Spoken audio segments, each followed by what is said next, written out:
the primary funders of the ongoing war by continuing to purchase Russian oil. But inexcusably, even NATO countries have not cut off much Russian energy and Russian energy products, which, as you know, I found out about 2 weeks ago, and I wasn't happy. Think of it. They're funding the war against themselves. Who the hell ever heard of that one? जय हिंद दोस्तों, global affairs आप सभी का स्वागत है और मैं हूं Suleman. Donald Trump US president की स्पीच आपने सुनी, एक वीडियो क्लिप जहां वो ये कह रहे हैं कि China and India are the main funders of Russian war machine, यानी कि चाइना और इंडिया लगातार रशिया से ऑयल ख़रीद रहे हैं, ऑयल परचेस कर रहे हैं और उसकी इकोनॉमी में पैसा इन्फ्यूज़ कर रहे हैं ताकि पुतिन फर्दर अपने एग्रेशन को आगे ले जाते रहें और यूक्रेन रशिया वॉर लगातार चलता रहे। उन्होंने कई इशू पर चर्चा की। ये मौका था यूनाइटेड नेशंस में, जब यूनाइटेड नेशंस का 80वां साल इस वक्त चल रहा है और कई वर्ल्ड लीडर्स यहाँ पर बोलेंगे, कई बोल चुके हैं। भारत की तरफ से हमारे विदेश मंत्री श्री एस जयशंकर 27 तारीख को अपना जवाब रखेंगे। कई बार प्राइम मिनिस्टर मोदी एड्रेस कर चुके हैं यूएन को। इस बार उन्होंने ये मीटिंग स्किप की और अपनी जगह उन्होंने डेलीगेट किया ये पावर हमारे विदेश मंत्री को कि वो वहाँ पर जाएं और चर्चा करें, अपनी बात रखें। जहाँ तक बात है यूक्रेन रशिया वॉर की और हमारे और चाइना के ऑयल परचेस करने की, तो ट्रंप की तरफ से टैरिफ लगा है हम पर, चाइना पर नहीं। भारत पर 50% का टैरिफ ट्रंप एडमिनिस्ट्रेशन ने इम्पोज किया। अपार्ट फ्रॉम दैट, यदि हमें सस्ता ऑयल कहीं से मिल रहा है तो फिर हम उसे प्रायोरिटाइज़ करेंगे, ना कि कोई और सोर्स से हम उसको एक्सट्रैक्ट करेंगे। जहाँ तक बात है यूक्रेन रशिया वॉर की, तो इसकी शुरुआत आज से 3 साल पहले हुई थी। ये अभी भी चल रहा है और लगता है लगातार चलता रहेगा। तो यहाँ पर अकेले किसी एक पर्टिकुलर कंट्री को ब्लेम करना सही नहीं है। फाइनली ट्रंप ने वो बात कही जिसको भारत ने हमेशा से हाईलाइट किया कि एक तरफ यूरोप के बहुत सारे देश रशियन गैस परचेस करते हैं। इसको उन्होंने हाईलाइट किया कि बहुत सारे यूरोप के भी देश खरीद रहे हैं गैस फ्रॉम रशिया, जो उनको अच्छा नहीं लगता। सर्दियाँ आ रही हैं, यूरोप में बहुत भयानक सर्दी पड़ती है, बहुत ज़्यादा ठंड पड़ती है, तो इसलिए अपने घर को गर्म रखने के लिए, to heat their homes, Europeans Russian gas पर निर्भर रहते हैं और मैसिवली परचेस किया जाता है रशियन गैस। तब ये नहीं देखा जाता यूक्रेन रशिया वॉर हो रहा है या यूरोप के बहुत सारे देश यूएस के एलाई हैं। आज के समय अगर आप यूएस के एलाई हैं तो फिर आप कन्फ्यूजन में रहने वाले हैं, क्योंकि एक तरफ ट्रंप कुछ बोलते हैं, एक तरफ कुछ। यहाँ तक कि सबसे बड़ी अचरज की बात यह है कि जब से ट्रंप प्रेसिडेंट बने हैं तब से रशिया और यूएस का ट्रेड भी बढ़ा है। इवन ज़रूरत पड़ने पर कई बार यूएस ने इंपोर्ट किया है रशिया से और दोनों के बीच अच्छा खासा हेल्दी ट्रेड रिलेशन है। ट्रेड एंड कॉमर्स अच्छा खासा फल फूल रहा है।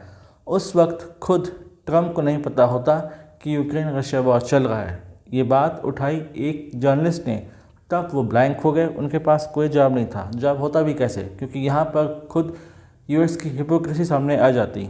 एक और मेजर डेवलपमेंट जो इस दौरान हुआ वो ये कि बहुत सारे देश अब फ़िलिस्तीन को रिकॉग्नाइज करने लगे हैं। यूरोप के बहुत सारे देश, जिसमें फ्रांस है, माल्टा है, लक्समबर्ग है, ये सब अब फ़िलिस्तीन को रिकॉग्नाइज कर रहे हैं एज अ इंडिपेंडेंट नेशन। अगर हम भारत की बात करें तो भारत पहला नॉन अरबिक कंट्री था जिसने फ़िलिस्तीन को एक स्वतंत्र राष्ट्र का दर्जा दिया और एक बायलैटरल रिलेशन स्थापित किए फ़िलिस्तीन के साथ। ट्रंप ने अपने भाषण में बहुत कुछ बातें कहीं। वो ये कि एक तो उन्होंने जब से राष्ट्रपति वो बने हैं तब से उन्होंने बहुत सारे युद्ध रुकवाए। 7 अनएंडेबल वॉर्स उन्होंने रुकवाए, जिसमें उन्होंने फिर से नाम लिया इंडिया पाकिस्तान के कॉन्फ्लिक्ट का, जो मई में हुआ था, जब पहलगाम में कई निर्दोष नागरिकों की हत्या की द रेजिस्टेंट फ्रंट ने, जिसके रिटेलिएशन में भारत ने ऑपरेशन सिंदूर लॉन्च किया, जिसके कारण एक शॉर्ट टर्म कॉन्फ्लिक्ट हुआ।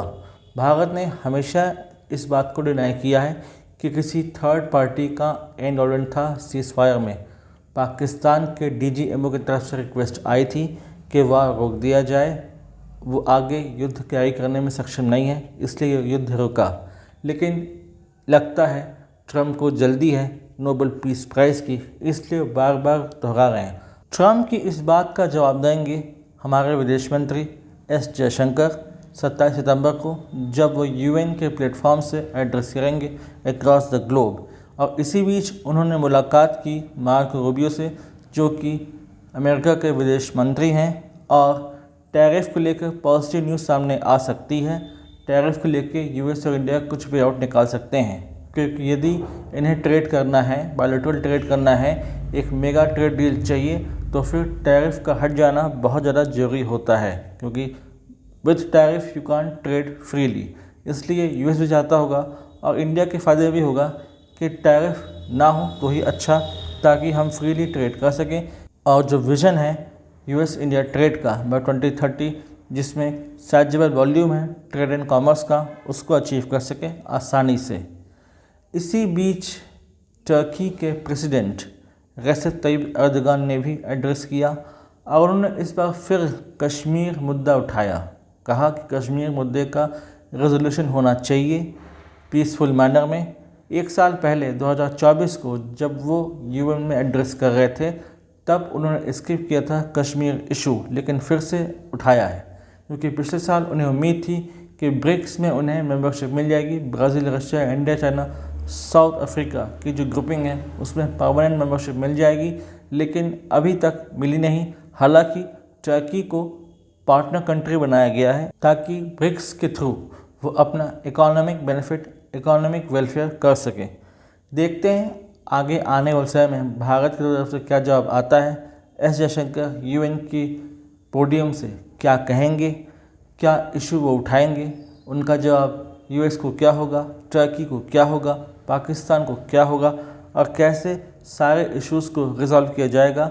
और आने वाले समय में क्या संभावना है कि हम पर टैरिफ हट सकता है या फर्दर टैरिफ की मार भारत को झेलनी होगी।